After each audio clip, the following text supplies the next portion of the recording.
Thank you guys for joining into today's session between Asian Hustle Network and Hate the Virus. I feel like today's event it's almost it's a good timing for us to have this conversation right now because like many, I feel like my heart has been extremely heavy this week for the Asian and Asian American community. A lot of us are feeling really emotional, and I want us to acknowledge those feelings, that it's normal to feel this way. And today we just want to um, cover some pretty difficult conversations with Tammy and Michelle, the co-founders of Hate the Virus. So I do think that I do appreciate Tammy and Michelle being on today's session to really talk about this and to really encourage the community to take action, to mobilize, and to be most importantly to be here for each other. With that being said, I do want to pass it on to Michelle to kind of introduce herself and talk a little bit more. So Michelle and Tammy can introduce themselves and talk a little bit more about Hate the Virus. Michelle, would you like to introduce yourself? Sure. Before we begin, I do want to thank you, Brian, also Maggie, and the Asian Hustle Network and the community that for really providing the safe space for us to have this conversation today. I know it has been very, very difficult for all of us to really navigate what has recently happened, these conversations are not easy to be had, but I think the more that we have these types of dialogue and the more open we are and create a safer space really sets us up in a really good position for the future to continue to see the change we want to see. So thank you, AHN, for this talk today. My name is Michelle Hanabusa. I am one of the co-founders for Hate is a Virus, which is a nonprofit community of mobilizers and amplifiers to dismantle racism and all forms of hate. Awesome. Thank you, Michelle. What about you, Tammy? Yeah, I want to echo Michelle's sentiments here as well. Thank you again to HN and the community here for just being in this space with us. I think there's just so much for us to unpack and talk and learn and grieve about. And so really appreciate being here in community with all of you. And introduction for myself is I'm Tammy Cho, and I'm one of the other co-founders of Hate is a Virus. Awesome. Thank you, Tammy, Michelle. And a lot of our community members see the yellow. They see, the Facebook profile stuff, Hate is a Virus. Can you guys quickly dive into what is Hate is a Virus and why did it start last year? Sure. So Hate is a Virus is a nonprofit community of mobilizers and amplifiers to dismantle racism and hate. Our latest initiative is the Community Action Fund, which is our effort to raise $1 million to give back to different local and national organizations providing essential services and programs to our community, whether they relate to issues like mental health, better protections for our elderly, and really focusing on supporting organizations that are on the ground doing the work for their community. And we were a movement that initially started in response to the rise in hate crimes last year. And I'd love for Michelle to share a little bit more of the origin story of that. Yeah, Michelle, let's hear from you. Yeah, so, Hate is a Virus, it really started off as this grassroots movement and very much a local initiative as well to support small businesses in Los Angeles. I'm based here in Los Angeles, California, and it was just a small group of us that got together to really think about what is going on right now, what are the certain things that we can address, and then just start bringing community together to address what's going on.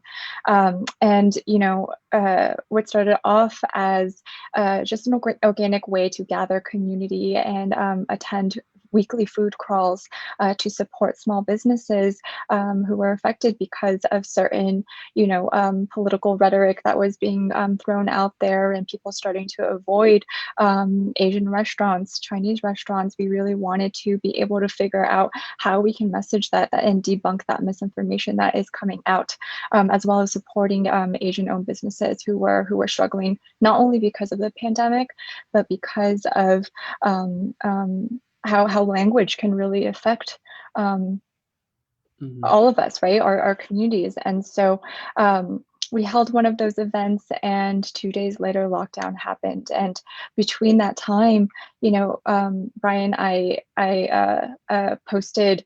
I, I actually don't even remember exactly what I said on AHN, but I remember posting on AHN and you messaging me asking for ways that you can help, and Tammy herself messaging me on Instagram. She slid into my DMs to see how she can collaborate on this front. And so I think it was really the three of us coming together and really figuring out how can we take this local initiative and really address things once lockdown happened. So, if we actually go back to the our first Instagram post, it was actually today when we first started Hate is a Virus. And all throughout 2020, we were really trying to navigate and also talk to folks who have been doing the work for so long, and also figure out how we can continue to raise awareness. Last year was very much about raising awareness and also funds to support BIPOC communities and organizations. And so we held 2 virtual events and raised over $30K for that and distributed evenly to these organizations. And as Tammy mentioned, now with 2021, I believe that we really found kind of the voice of Hate is a Virus and how we get to continue to collaborate and work with local and national organizations who have been doing incredible work for years and decades now, and how we can continue to not only mobilize our community but to amplify these voices. Mm-hmm. Yeah, I mean, thank you, Michelle and Tammy, for sharing the origin story. And it's, watching Hate the Virus grow to what it is today, it's absolutely amazing. And for you guys who are listening, us 3 used to be co-founders, but I stepped away in January. And, Michelle and Tammy has done a phenomenal job of growing the organization. I think the next question I'm going to ask is, it's pretty hard for me to ask, actually. And I think that it's absolutely necessary that we address it, especially with the events that happened this week in Atlanta.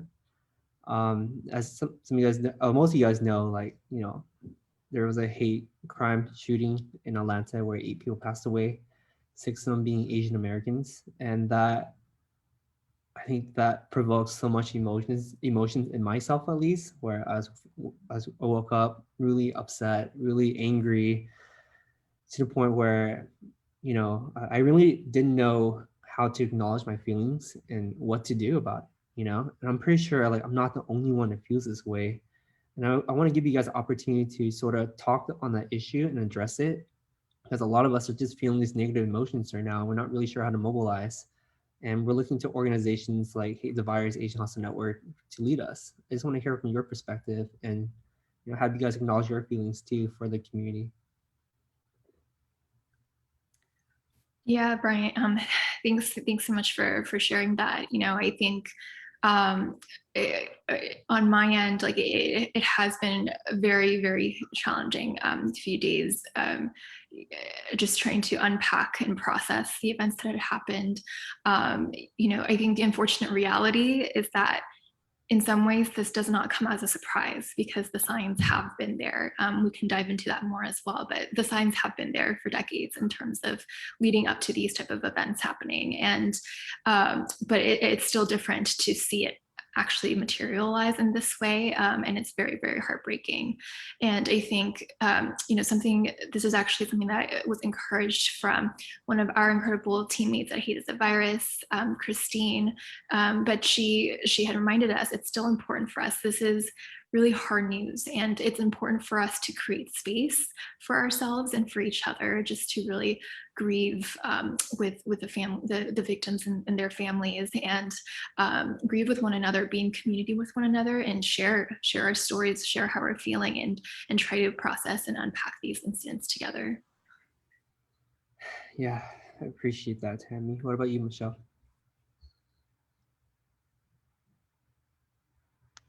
100% agree with what Tammy just said too, and I think it's really important for us to continue to hold space for one another, check in, and also give us some time to really grieve and unpack what has been happening. And, at the same time, smart ways and how we can continue to take action that is not harmful for our community as a whole for the long run or even the short term as well. And so I think really finding guidance in terms of what organizations that we can lean into and also figure out how we can support them. And I think I even the past couple of days I've been going through a roller coaster of emotions, and some moments I'm like bawling, I'm crying. There's some times that I'm angry. I'm angry at what's going on right now. And everyone who is on this journey, like it's okay to really like check in with yourself and feel those emotions. And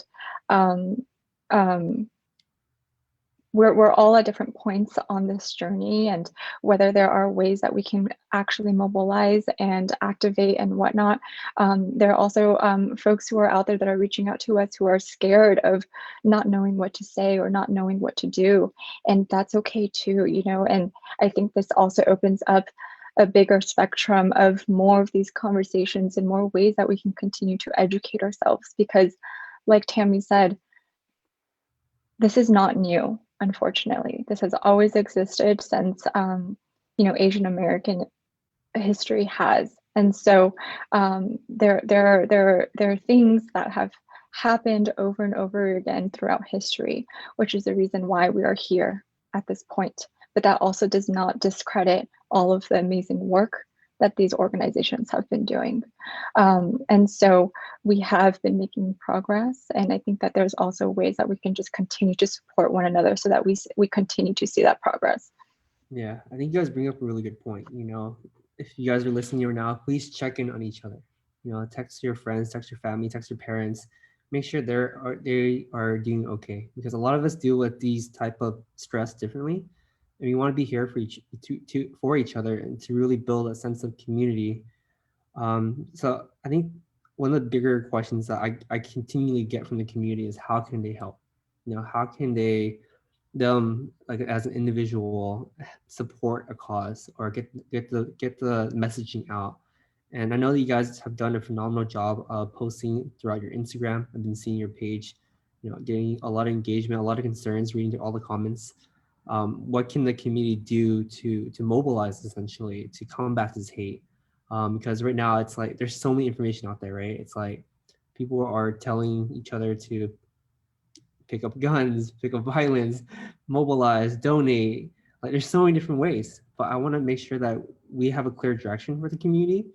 And I want to hear some of the stuff that you guys recommend, especially through Hate the Virus, for those who are listening right now and feeling really confused.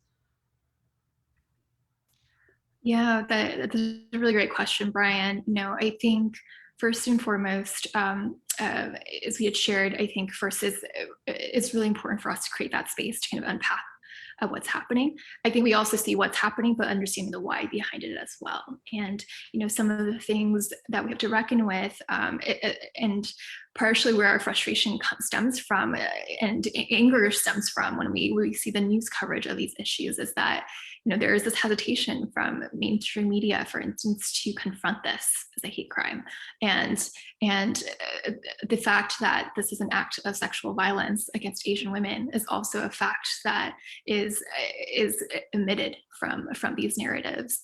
And I think it's important for us to recognize that that both the combination of racist stereotypes about Asians, as well as this hypersexualization of Asian women over decades, really puts, combined with the fact that so many of our sisters work in these highly vulnerable, low-wage jobs, put them at higher risks of racialized misogyny like this. And this act, despite what that press conference covered and how they framed the questions and how media has been framing it is at the end of the day an act of sexual violence against Asian women. And I think it's so important for us to unpack that and have more discussions of that. And words, the impacts of it as well, right? This leads to these stories becoming invisible, and we're in a situation where the voice of a perpetrator is prioritized over the voices of the victims and the survivors. And this dates back to moments back in history as well, right? With the racial colonial wars, and in Vietnam, Korea, and Cambodian, and those effects, we're seeing them applied over here as well. And Asian women are no longer seen as human, but seen as objects for these perpetrators. And so I think it's important for us to unpack a little bit of why that is the case, what that's rooted in. And then once we unpack that as well, there's some additional steps that we can really take. So on the short-term front, we really want to encourage folks to really, I know, especially with social media, it's a little bit overwhelming because there's so much noise, Brian, as you mentioned, in terms of different infographics being posted, different call to actions being encouraged by the community. But at this time, what can really be a great starting point is to center the voices of the victims and their families, and then also look towards local community organizers who are really doing the groundwork, talking to these families and consulting their community on what they need. One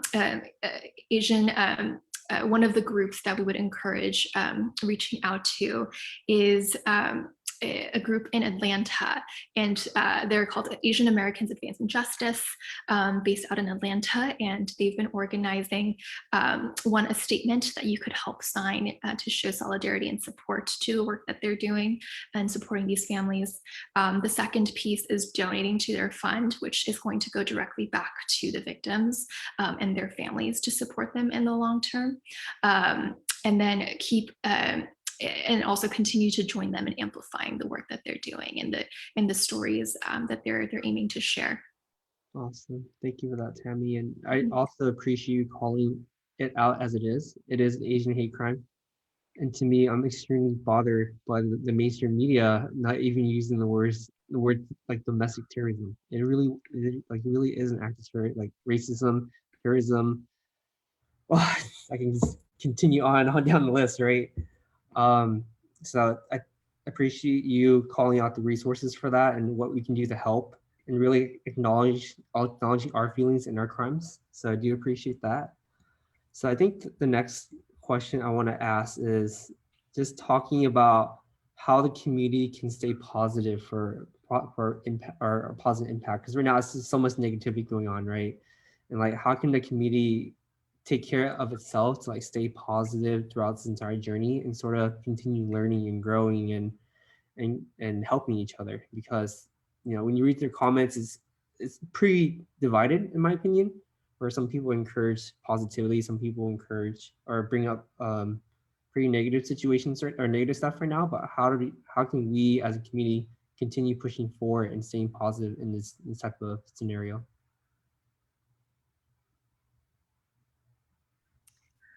Yeah, I think I think that feeling discouraged and feeling heartbroken and helpless is totally valid as well, because again, you know, this is really challenging to talk about and really process as well. And so I hear that and understand that. But I think, you know, Michelle and I, we've talked about this before as well, but there's an incredible activist that we've had the honor of getting to know over this past year, and Michelle for even longer. But her name is Kathy Masaoka, and she has been doing civil rights activism for decades. And you know, one of the messages that she really that she shared with us that really resonated was the fact that, you know, sometimes when you're doing this work, you just don't know if you're going to see the impact within your lifetime. But you have to trust that as long as you're taking those steps towards change, that maybe future generations will be able to see that impact. And I think it's been really interesting where we've actually been able to see where she feels like she's starting to see some of that impact now with our generation. And I think that's, you know, for us too, it's, I know in the moments that it could be discouraging, but also know that as long as we're each taking some small steps, you know, just take it one step at a time even, right? So even having one conversation with a close family friend, a trusted friend about your experience and how you're feeling about these events is a form of activism, because you're informing somebody else about this experience. Or even if you were to spend some time and just if you want to unpack and learn more about our history before even being able to speak up about it, that's also a form of activism, right? Getting a chance to really learn about our own identity, our voices, our family history as well. And so just want to encourage folks that, there's different steps that you can take to continue pushing this movement forward. And with that said too, there are times, this is going to be a long journey as well, and it's not a problem that's going to go away overnight either. And this is why we're in community together, to support each other in pushing for this change. And so if there are moments that it is too much and it's too overwhelming, it's okay to step back for a second to recharge and join back in again, because this is a long journey that we're all in together. Thank you, Tammy. Yeah, really, I think our community really needs to hear those words right now. I appreciate for saying that. So I do see a question. The question is, what is the best method to address and educate those who just don't understand the issue?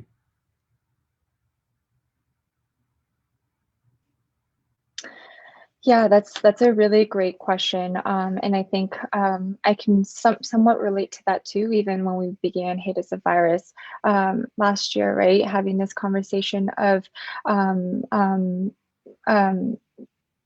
starting this, and even my grandmother sharing like, oh, why are you doing this? Because you're creating more chaos and you're to the world. And I think the more and more I had these conversations, she started to understand better of the types of impacts and positivity that can come out of this as well.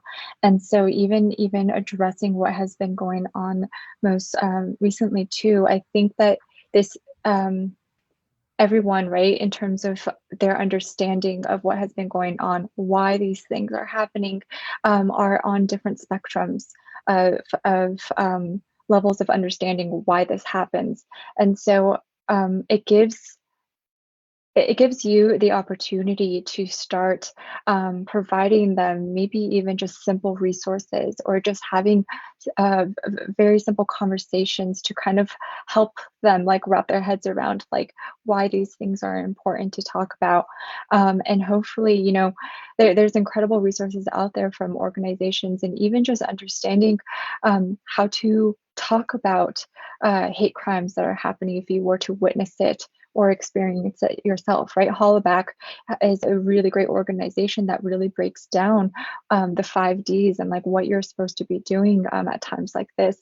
And even that can kind of start helping the dialogue of not only addressing oh my gosh, I can't even say that word. I'll choose a different one.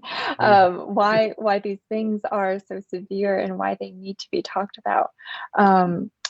Sorry, I just lost the train of my thought. No worries.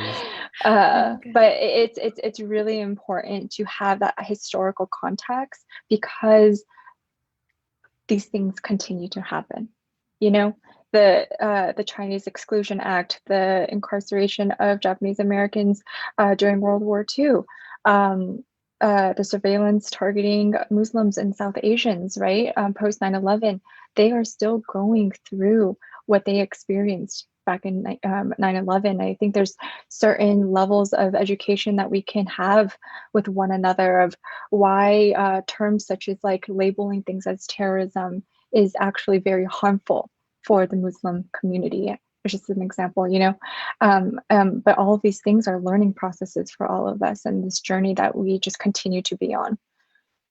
Yeah, thank you, Michelle, for that. I do see more questions. I see a question from Christina Chi. Are there any responses or resources that you can recommend to help us educate our peers? Very similar to the first question, but are you guys coming up with sort of guides, templates that we can sort of use to reshare and sort of help not just like the Asian community know, but people like our allies understand what's going on within our communities. Yeah, one quick note I want to add before I dive into some of the resources as well is I also do think that it is important to recognize that it's also not purely on our community to also educate others in terms of our experiences as well, just because that is also an additional responsibility, and oftentimes our communities are burdened with that.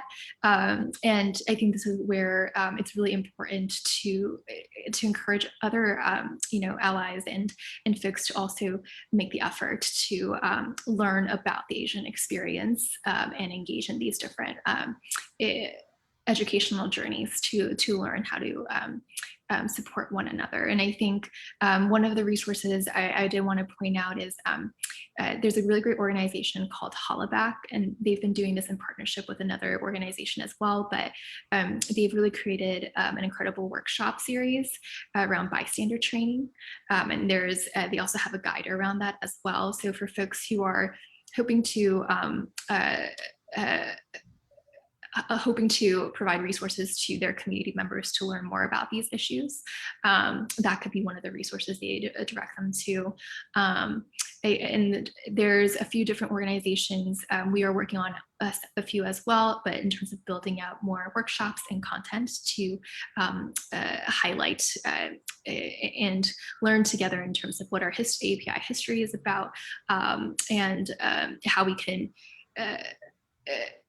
and contextualize the current events that are happening to moments in the past historical context.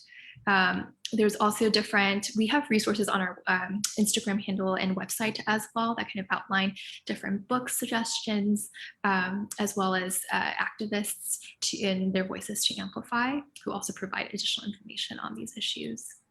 Awesome. Thank you, Tammy, for that answer. And I guess the next question is more of a personal question for myself, because seeing all these events happening around the United States, I'm actually very concerned for my parents, at least, and my aunts and uncles and whatnot. What can the community do to like protect each other in this time period? That is a pretty hard question to answer, but I'm kind of curious, what are your perspectives on this? Yeah, that's another great question, and I've been thinking a lot about that too, as I've been thinking about my family and my parents of my community as well. And I think it is.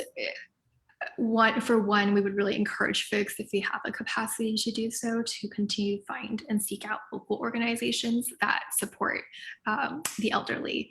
I know there's been groups such as Compassionate Oakland that have popped up in response to the rise in hate crimes, but they created a program where they escort elderly back home safely. There has been other initiatives as well to continue to provide protections for the community to step up in protecting their community as well. And so really encourage folks to look into different local organizations to see if they can support them, whether it's financially or volunteering, to better keep our community safe.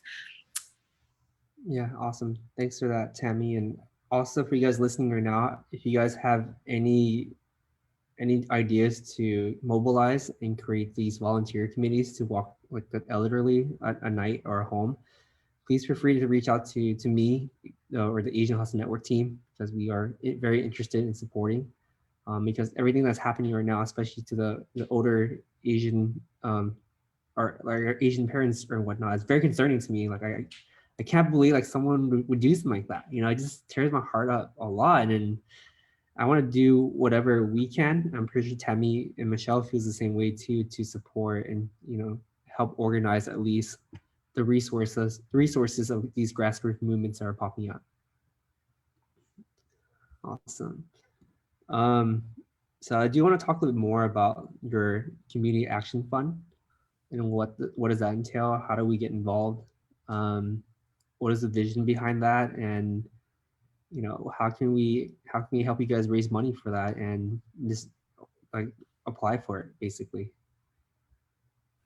Yeah, Thanks for asking, Brian. So, for folks that are just tuning in, our Community Action Fund is essentially our newest program, which is an effort to raise $1 million to give back as grants to local community organizers and organizations who are really doing the groundwork.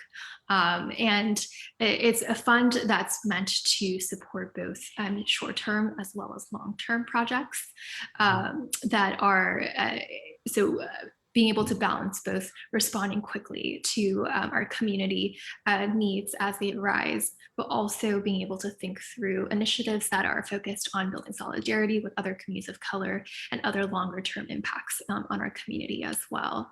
And the idea for this fund also is, and part of the reason why we created this is there's actually an incredibly, despite Asian Americans being the largest growing population in the US, there's an incredibly low amount of funds that are allocated to the Asian community here. I think it's somewhere below 0.3% of philanthropic funding goes to our Asian communities. And so our effort through the Community Action Fund is to be able to bring about more funding for these organizations. And the $1 million is just the start as well on that journey. And the ways people can support is to go to hateasavirus.org/donate. And with that said, too, if folks want to directly give to local organizations that they care about as well, we want to encourage you to look into that as an option as well. And if you find an organization that resonates with you, to give to them directly as well. Awesome. Thank you, Tammy. And I'll probably send a comment underneath this video later to you guys, so you guys can check out the Hate is a Virus donation page to support. So I do see one more question. The question is, do you guys have plans to host rallies in the future so we can mobilize our communities under Hate is a Virus? Yeah, so, I think our intention, because we did start post as shelter in places or enacted, a lot of our events have been online, but we do want to also be able to, when it's safe, host more in-person events. But in terms of different events that we would participate in, something that is important to us is to partner with different local organizations that are on the ground who have been doing this work for a while, and really center their voices as well. For instance, there was a really incredible gathering that was organized this past weekend in LA, called Love Our Communities, and it was organized by over 8 different local organizations that have been doing incredible work for a while, including Nikkei Progressives, K-Town for Black Lives, among many more. And so as we come across these different opportunities for folks to engage in person, we'll inform the community as well. Awesome. Thank you, Tammy. And what not only the Asian Hustle Network community, but our community in general, what can we do to fully support you guys? Can we go to your Instagram, follow that, share your pages? Like, what can we do to support? Yeah, I think it'd be great for folks, if they want to support, you can message us directly to see if there are ways you might want to volunteer with us. Other options is to continue to spread the word about our Community Action Fund, as well as the different types of resources that we're pushing through our social channels, because they're meant to be educational, and we want as many members across communities to be able to access them and learn about these different topics. And so if folks can help amplify, that would also be really incredible. Yeah, I couldn't agree more. And I feel like each and every one of us has that influence to at least share and amplify the voices of our community. I had people reach out to me saying, like, I feel like I don't have a voice. I feel like I'm just one person. I can't do that much.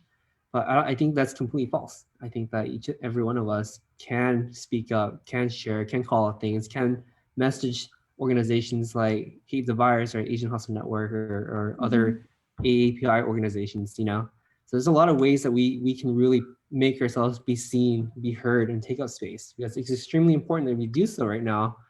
And then I feel like we just need to speak up more and do more.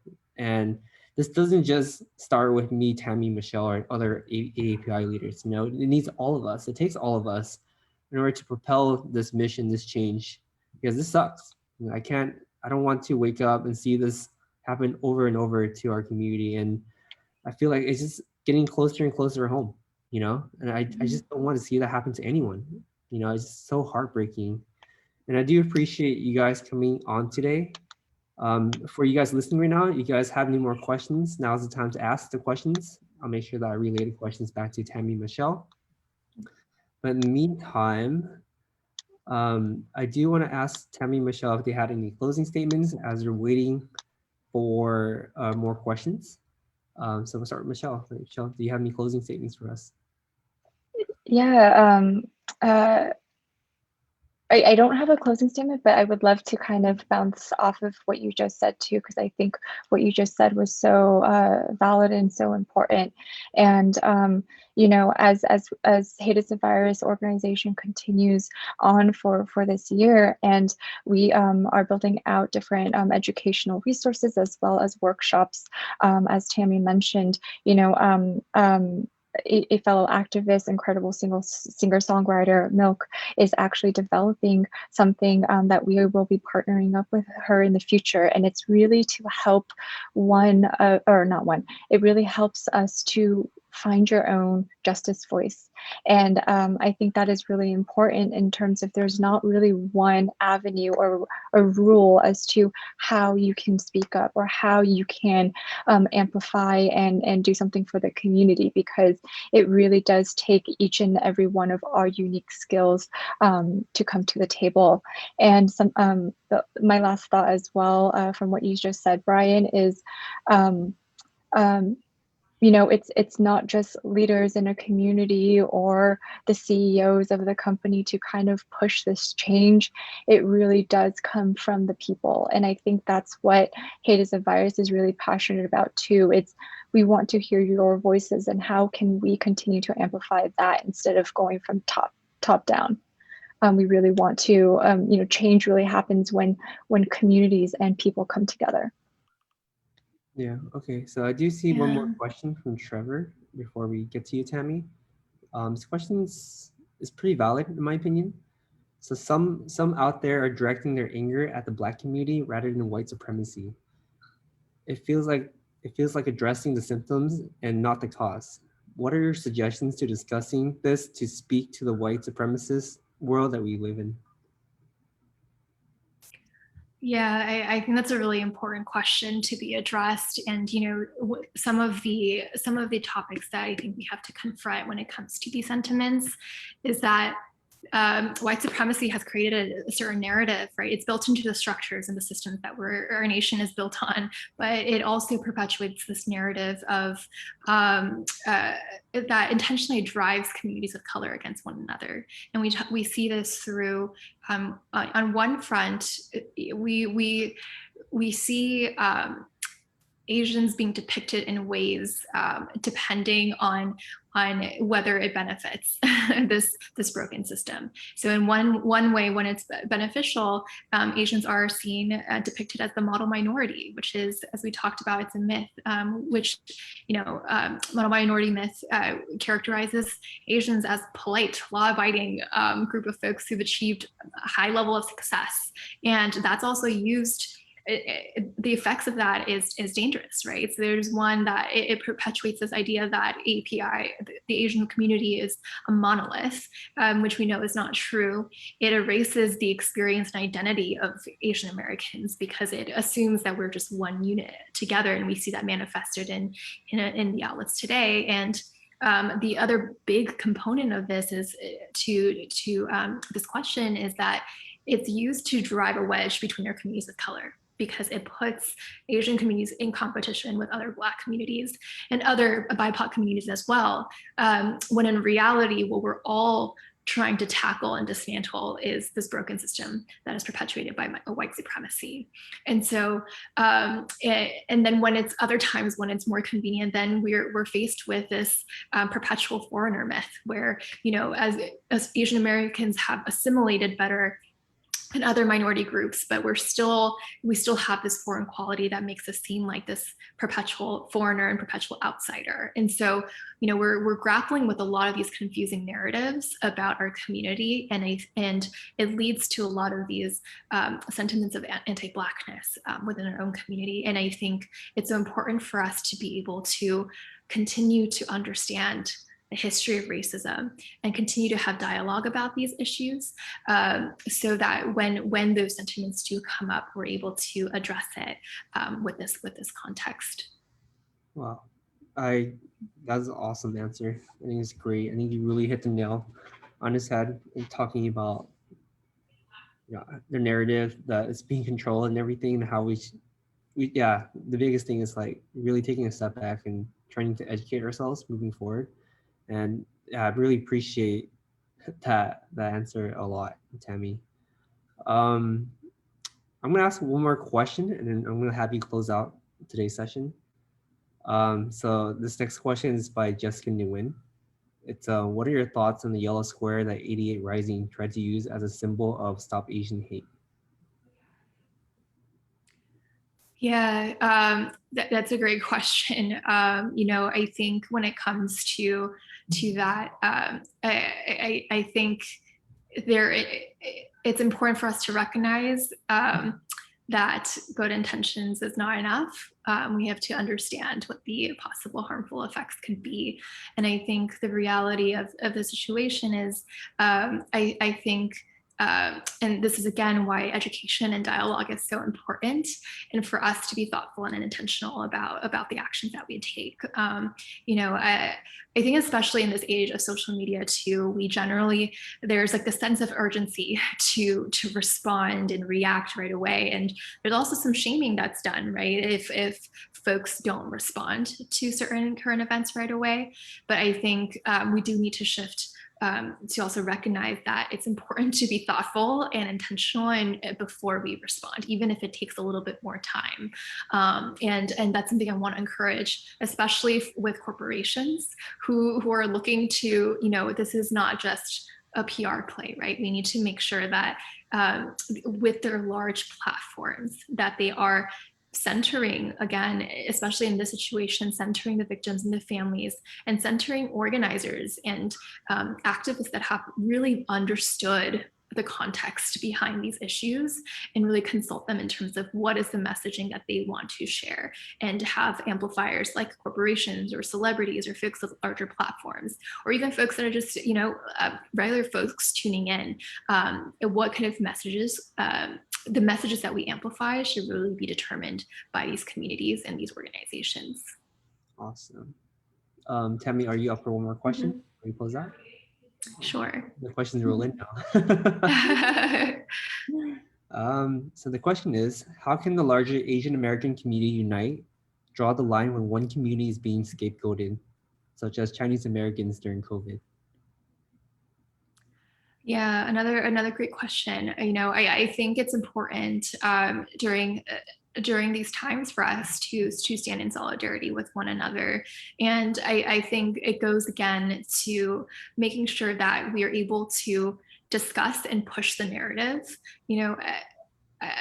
Media has a lot of power in terms of shaping the narrative that we see. And I think it's so important for us, once we do go through that process of educating ourselves and understanding the context of these issues, and when we see our brothers and sisters being attacked and scapegoated, to be able to speak to why that's not okay. In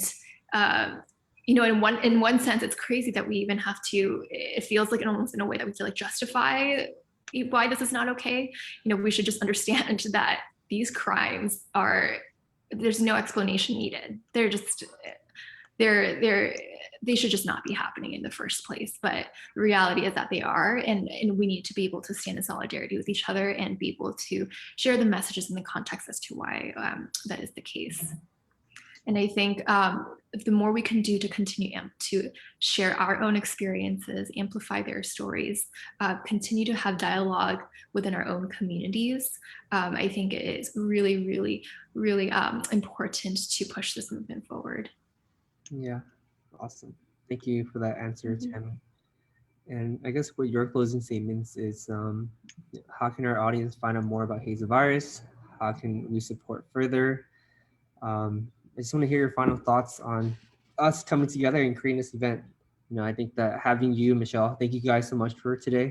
It's so powerful to be able to listen to your voice during this time, and myself included. To be honest, I was on the Hate the Virus Instagram pretty obsessively looking to see like how you guys are come out with different guides, formulas, and how to address the emotions, because I personally felt like I struggle with that. But I do want to give the opportunity for Tammy to sort of send us her closing statements.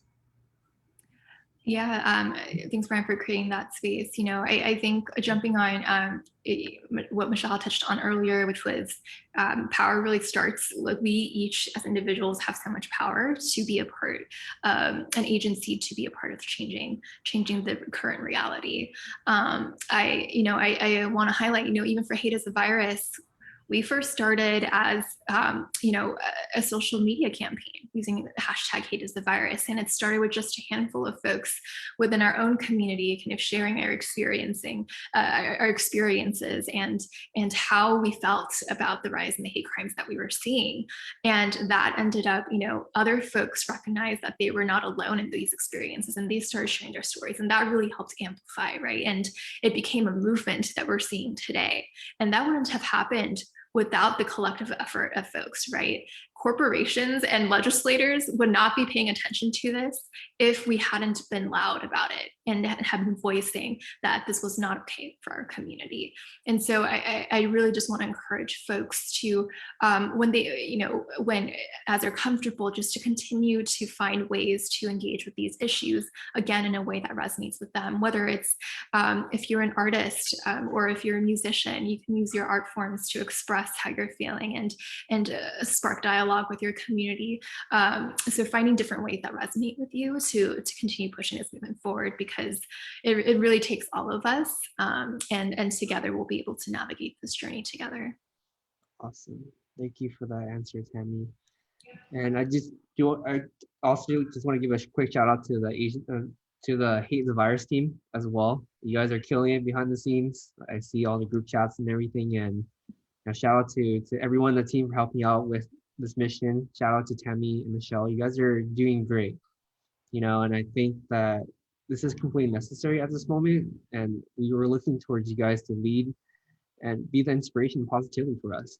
So I do want to give you guys a lot of credit for what you're doing. It's not an easy task at all. And I'm really grateful that, personally for myself, I had the opportunity to work with you guys all last year. And then I just want to remind you guys that Asian Hustle Network will always support Hate is the Virus, no matter what. We're one family. This community is one family, and beyond this community is also a family. So let's look out for each other. And I appreciate you guys coming on today and sharing your thoughts and perspectives to us, because it's extremely helpful right now. Thank you so much, Thank you, Brian. Of course, and thank you to the community for listening too. Yes, thank you so much. Thank you guys. Oh yeah, so check out Hate the Virus. No underscore this time. Hate the Virus on Instagram. They're doing great work out there. Yeah, and please message us your questions as well, because I think there's oftentimes a lot of questions and concerns and shame around even asking questions in the first place. But we really are on this learning journey together. So there's no dumb questions. Please send them to us so we can create resources around them. Awesome. All right. Thank you guys, and thank you for your time. Happy Friday. Very happy Friday. Thank you, Brian. Thank you, Maggie and and community. It's a Friday. All right. See you guys. Okay, bye. Bye.